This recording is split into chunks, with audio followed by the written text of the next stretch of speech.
আমি তো এখনো পর্যন্ত বুঝলাম না যে যাদবপুর ইউনিভার্সিটিতে গতকাল রাতে বিজেপি যে নজিরবিহীন তাণ্ডব করেছে তার প্রয়োজনটা কি ছিল।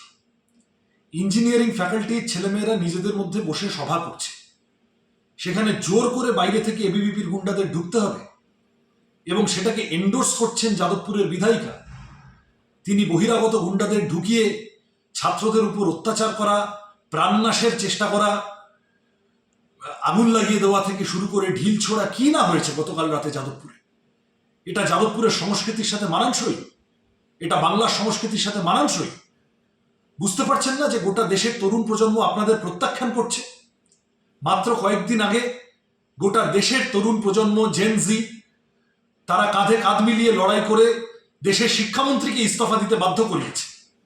তারপরেও ন্যূনতম লজ্জা শরম নেই, তারপরেও ন্যূনতম এই সেন্স নেই যে এইভাবে জোর করে গুতগুতি করে আসলে আরো বিচ্ছিন্ন হচ্ছেন কম বয়সী ছেলে মেয়েদের মন থেকে।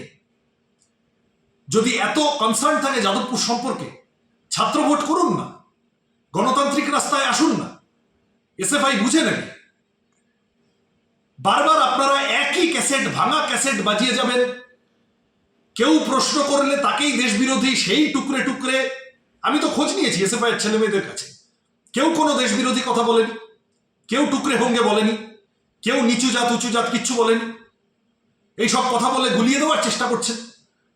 যাদবপুর বিশ্ববিদ্যালয় আমাদের দেশের স্বাধীনতা সংগ্রামের ফসল, আমাদের রাজ্যের, আমাদের দেশের গর্ব।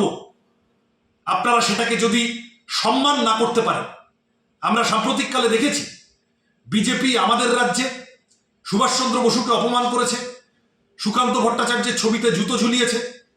যাদবপুর বিশ্ববিদ্যালয়ের উপর এই ধরনের আক্রমণ কি করতে চাইছেন? এগুলো যত করবেন আরো বেশি বিচ্ছিন্ন হয়ে যাবেন ছাত্রদের থেকে।